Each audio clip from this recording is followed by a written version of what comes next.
Je viens de lire une étude super intéressante qui a été faite par Irena Kozic, qui est une professeure émérite au RMIT, donc à l'Institut Royal de Technologie de Melbourne. En gros, elle prouve pourquoi la lumière du soleil est capitale pour l'interaction entre nos molécules et ce à une échelle électromagnétique. C'est ce qui s'appelle la résonance électromagnétique. Il y a eu 4 grands résultats de cette étude et ensuite, après vous les avoir présentés, je vais essayer d'aller dans les détails, mais d'abord je vous les présente. Le premier résultat important, c'est que en s'intéressant à toutes les molécules qui nous composent, on peut faire des super familles de molécules qui nous composent en fonction de leur interaction électromagnétique avec la lumière. C'est-à-dire que par exemple, telle molécule comme la noradrénaline réagit avec telle fréquence, avec telle longueur d'onde de la lumière et donc elle appartient à telle catégorie. Eh bien la noradrénaline va faire partie de la même catégorie par exemple que la dopamine. Donc ça, c'est le premier résultat. C'est on a des super familles de molécules qu'on peut classer en fonction de leur réaction électromagnétique au spectre électromagnétique qu'on leur présente.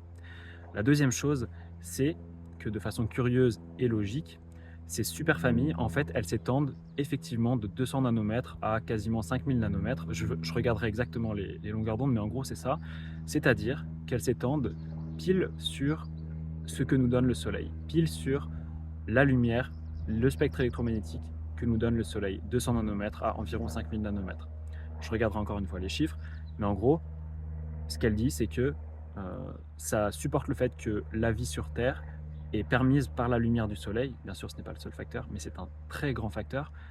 Elle est permise par la lumière du Soleil parce que l'ensemble des molécules réagit à différentes longueurs d'onde de ce Soleil. Rappelez-vous que la lumière du soleil n'est pas du tout que visible. On a une grande partie qui est invisible avec les infrarouges qui représentent plus de 40% de la lumière du soleil, 42% en théorie, et les ultraviolets également qui sont hyper importants.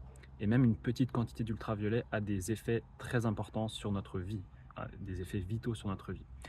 Le troisième point qu'elle aborde, Irena Kozic ainsi que ses collègues, c'est l'importance hyper intéressante de l'eau dans ce mécanisme. Globalement, l'eau nous permet d'imprimer l'énergie de la lumière et de la transmettre entre nos molécules. Qu'est-ce que fait l'eau dans ce processus de l'interaction électromagnétique entre la lumière et nos molécules qui sont par exemple la noradrénaline comme je disais? En fait, l'eau, elle hydrate nos protéines et ce que dit Irena Kozic dans son étude, c'est qu'en étant transparente, donc je vais décrire ça, mais en étant transparente aux résonances électromagnétiques, elle permet de ne pas faire perdre d'énergie pour les interactions protéines-ADN. En gros, ça fluidifie le système. Je vais rentrer dans les détails, mais en gros c'est ça. Le quatrième point, eh bien, c'est sur la lumière artificielle.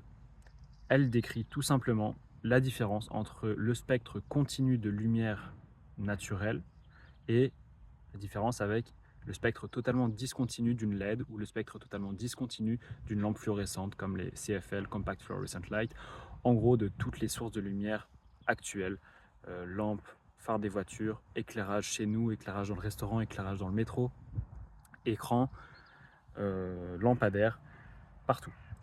Et donc je vais aller dans les détails de l'étude, mais c'est hyper intéressant. Sachez que en gros toutes nos protéines absorbent certaines longueurs d'onde différentes, elles peuvent être réparties en différentes familles. Par exemple, la leptine absorbe à 220 nanomètres, ce sont également les œstrogènes, la progestérone absorbent les ultraviolets. Toutes nos molécules, toutes nos protéines absorbent, déjà toutes nos protéines absorbent les ultraviolets. Ça c'est une réalité également. Donc on va rentrer dans les détails. Alors premier exemple super intéressant, elle nous dit que pour les plantes, pour certains processus biologiques, l'interaction entre le soleil et les molécules se fait de façon très directe, alors que pour certains êtres plus complexes, comme nous, c'est plus indirect. Dans ces organismes, à cause de leur structure complexe, le sunlight, donc la lumière du soleil, ne peut pas pénétrer totalement dans chacune des cellules, et donc elles doivent créer elles-mêmes leur internal sun, leur propre petit soleil, leur propre énergie du soleil, pour permettre la sélectivité des processus biologiques dans chacune de leurs cellules, de la même façon qu'elles ont été entretenues par le soleil. Donc voici une photo qui sort exactement de son étude et où vous pouvez voir les différentes superfamilles qu'elle a retrouvées. Et je vais tout simplement la citer. Comparing Fourier spectra for these energy distributions, using cross-spectral function, it has been found that proteins sharing the same biological function interaction share the same periodicity, frequency, within the energy distribution along the macromolecule. En gros, les protéines qui se ressemblent réagissent de la même façon aux mêmes longueurs d'onde de la lumière.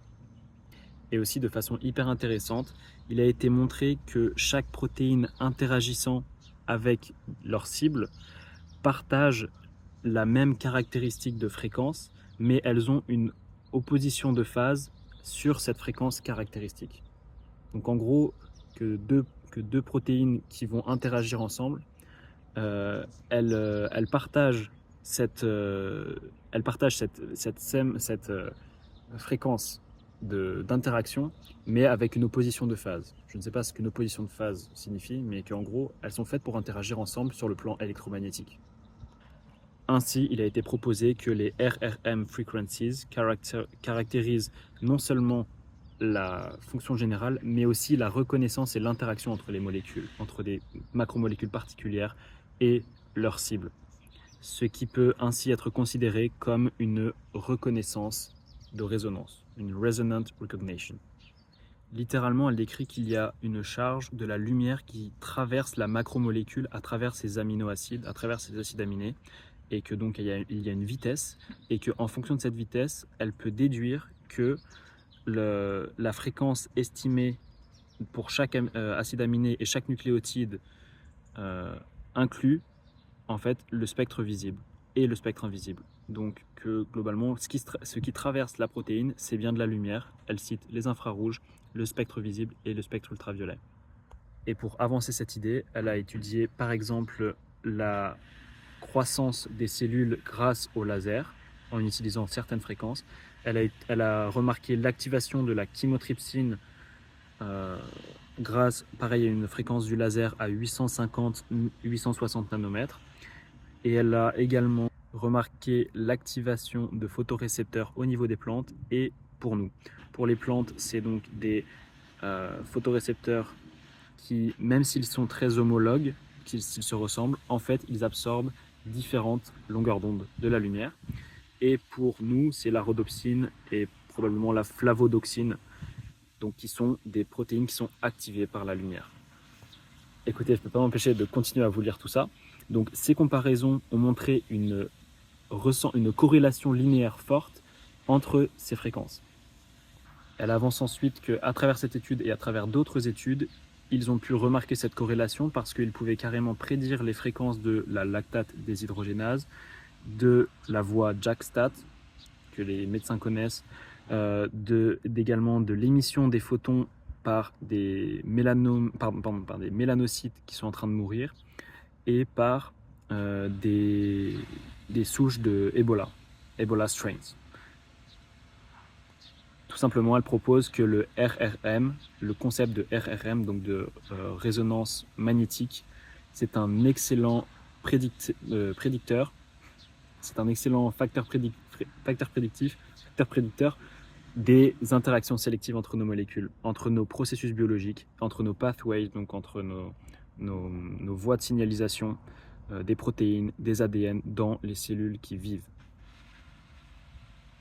Donc pour reprendre le regroupement en superfamilles, on a clairement en fonction de chaque nanomètre différentes superfamilles. On va commencer avec les longueurs d'onde les plus courtes. À 408 nanomètres, on a l'IGF, 408 ACH récepteurs, je ne vais pas tous les faire, mais globalement, il voit bien une superfamille aussi sur la tubuline bêta, fibrinogène, tubuline alpha, entre 448 et 463 nanomètres. Ensuite, les enzymes qui vont de 468 nanomètres à 613 nanomètres. Donc, par exemple, les protéases, les inhibiteurs des protéases, la RNA polymérase, donc l'insuline aussi. Par exemple, insuline à 525 et récepteur à l'insuline 525 également. Ensuite, les molécules qui contrôlent la croissance des cellules, donc par exemple le glucagon à 628, le GF à 698, l'ubiquitine à 678. Voilà. Ensuite, celles qui contrôlent et qui régulent l'infection virale et bactérienne, entre 1748 et 2396 nanomètres. Et ça, on est dans l'invisible. Là, on est dans l'infrarouge. C'est de la chaleur qui nous est donnée par le soleil, même à travers des nuages, et qui nous est bloquée par des murs, par des fenêtres, par des lunettes qui bloquent ceci. Voilà, c'est des infrarouges. Ils sont importants, même s'ils sont invisibles. Et enfin, il y a toute une catégorie de la régulation des tumeurs, donc les gènes et les protéines suppresseurs et suppressifs de tumeurs, qui sont entre 3700 nanomètres et ils ont trouvé jusqu'à 7444 nanomètres. Donc phospholipase, oncogène, protéines A, VH3, TNF récepteur, voilà, beaucoup de protéines. Donc je pense que s'il y a une phrase à retenir, c'est celle-ci, cette phrase.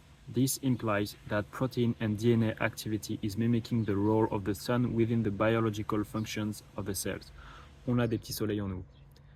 Nos petits soleils nous permettent d'exister et de fonctionner. Ils permettent à notre ADN et à nos protéines d'exister, de communiquer, de fonctionner. Concernant l'eau, donc le troisième point, je vais lire et traduire.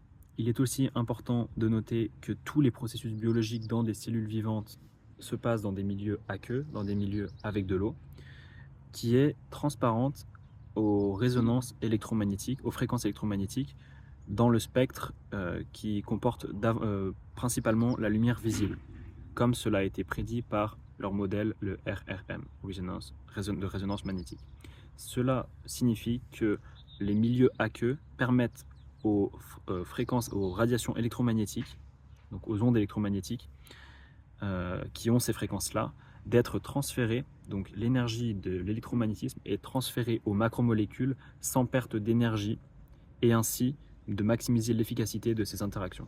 Tout simplement, on a une onde électromagnétique naturelle qui arrive sur une cellule vivante. Cette cellule vivante, elle est hydratée et comme elle est hydratée, ça lui permet d'imprimer l'énergie de la lumière sans perte, enfin de la lumière ou d'onde électromagnétique, sans perte d'énergie et avec du coup une interaction qui marche. Ensuite, il y a tout un paragraphe sur la lumière artificielle.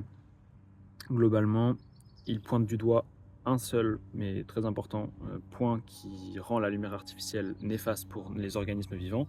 En fait, il part du principe qu'un photon artificiel et un photon naturel a les mêmes propriétés, ce qui n'est probablement et sûrement pas le cas.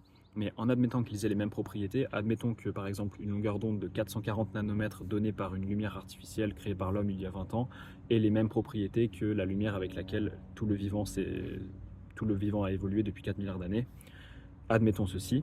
Maintenant, même en admettant ceci, il y a des fréquences qui manquent. Il y a, à cause du spectre discontinu de la lumière, des fréquences qui manquent et donc des molécules qui souffrent. Par exemple, il peut être observé que la lumière artificielle a une forte énergie pertinente pour les enzymes et pour le contrôle de la croissance cellulaire. Par contre, elle manque les fréquences, elle manque les longueurs d'onde qui sont liées à la régulation de la tumeur, effectivement, parce que la lumière artificielle n'émet plus aujourd'hui de lumière invisible. Avant, les lampes à incandescence émettaient quand même des infrarouges, donc il y avait un peu d'infrarouge. Maintenant, c'est que de la lumière visible pour maximiser l'énergie transmise, en fait, pour maximiser l'éclairage, en gros. Donc là, on n'a pas de régulation des tumeurs et on n'a pas de régulation également des infections virales et bactériennes. Toujours en prenant en compte qu'un photon artificiel a les mêmes propriétés qu'un photon naturel, ce qui n'est très probablement pas le cas. Comme vous le savez, il y a aussi l'évolutivité des longueurs d'onde qui est importante. Nous, quand on est dehors, on n'a pas les mêmes longueurs d'onde par le soleil à 7 h du matin versus à midi. Alors que les longueurs d'onde données par une lumière artificielle, elles ne changent absolument pas. Donc elle donne une phrase très intéressante. Même si la majorité des fonctions biologiques dans l'organisme humain sont protégées des ondes électromagnétiques par la peau et les vêtements, bon, en prenant en compte, pour hypothèse que la peau absorbe tout ça sans dégâts, malgré ça, ces lumières artificielles pourraient quand même causer des distorsions des fonctions biologiques chez les humains à cause de ce spectre discontinu et à cause du manque du full spectrum sunlight, donc à cause du manque de spectre de lumière complet et évolutif du soleil. Bon, évolutif, elle n'a pas dit évolutif, mais voilà. Ensuite, elle cite une étude qui est donc le numéro 20, l'étude numéro 20 qui est citée. Par exemple, il y a une preuve expérimentale que l'énergie spécifique de photons de faible magnétisme venant des LED est stockée par les cellules malignes. Globalement, que l'énergie des LED, elle est stockée par les cellules cancéreuses. Voilà, donc quand on dit que le sucre, c'est l'ami du cancer, que les cellules cancéreuses raffolent du sucre, elles raffolent aussi peut-être des ondes électromagnétiques artificielles, qu'elles soient visibles ou invisibles, en l'occurrence pour les LED visibles. Et je vais tout simplement faire honneur à cette étude en lisant la conclusion en anglais. Here, for the first time, environmental light electromagnetic radiation was investigated as a source and influence on biomolecular interactions, related biological functions and consequent health effects. The relationship between our theoretical model, le RRM, and sunlight's ability to sustain of life gives a possible explanation of how life processes may have evolved and are controlled in more complex organisms, where the sunlight cannot penetrate all cells and cellular processes.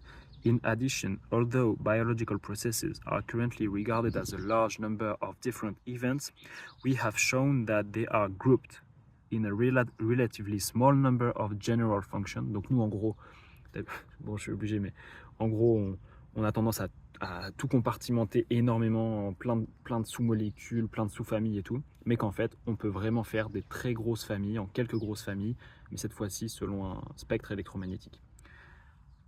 Donc, are currently regarded as a large number of different events, we have shown that they are grouped in a relatively small number of general functions, enabling a simpler approach of understanding macromolecular interactions, biological functions, and related health effects. In that light, the role of water and the possible influence of artificial light on biological processes have been shown. Keeping all this in mind, we can conclude that the RRM, Resonant Recognition Model, donc ils reconnaissent les fréquences de résonance, is a powerful tool in the analysis of protein and DNA functions interactions, which are proposed to be based on resonant electromagnetic energy transfer.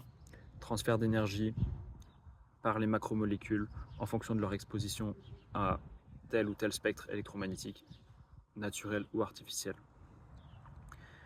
Albert Einstein disait que la médecine de demain sera la médecine des fréquences.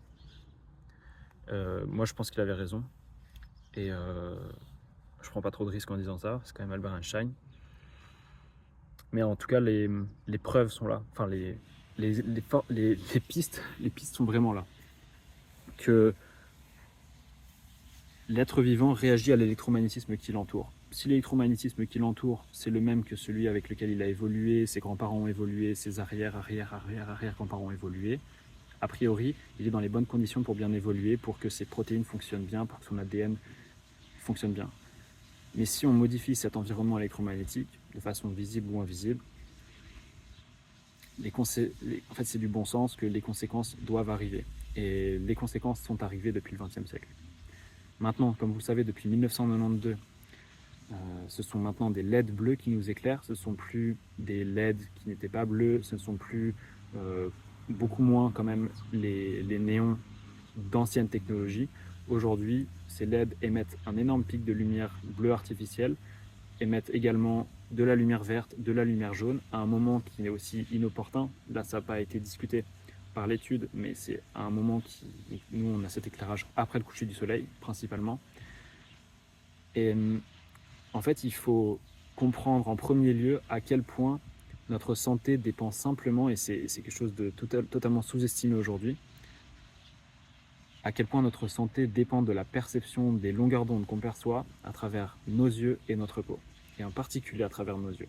Les deux sont importants en fait. La peau, c'est moins sensible mais beaucoup plus large, beaucoup en termes de surface, et les yeux, c'est ce qui est ébloui par exemple par le soleil quand vous conduisez, c'est vraiment ce qui est le plus sensible. Et si on résume les yeux à uniquement un organe qui sert à voir, bah, on se trompe complètement sur le plan de notre santé, sur le plan de notre bien-être, sur le plan de notre performance. Du coup, il s'agit juste de se poser quelques questions et de faire ses propres expériences, de se dire ok, en fait, peut-être que je me sens mieux quand je suis au soleil, maintenant je le sais. Il y a des pistes biologiques, médicales qui peuvent m'amener à confirmer ceci pour moi, et donc j'agis en conséquence. Mais tant qu'on restera dans un modèle de j'attends d'être malade pour aller voir mon médecin qui va me prescrire un médicament, bah on va pas kiffer sa vie. Donc voilà, merci à Irina Kozic qui m'a répondu par email. Je lui ai proposé de l'interviewer. Elle m'a dit thank you for your kind offer, but I am not keen to interview. Donc je vais pas pouvoir l'interviewer. Mais la lumière nous impacte. Voilà, finissons là-dessus. Et je vous souhaite une bonne journée.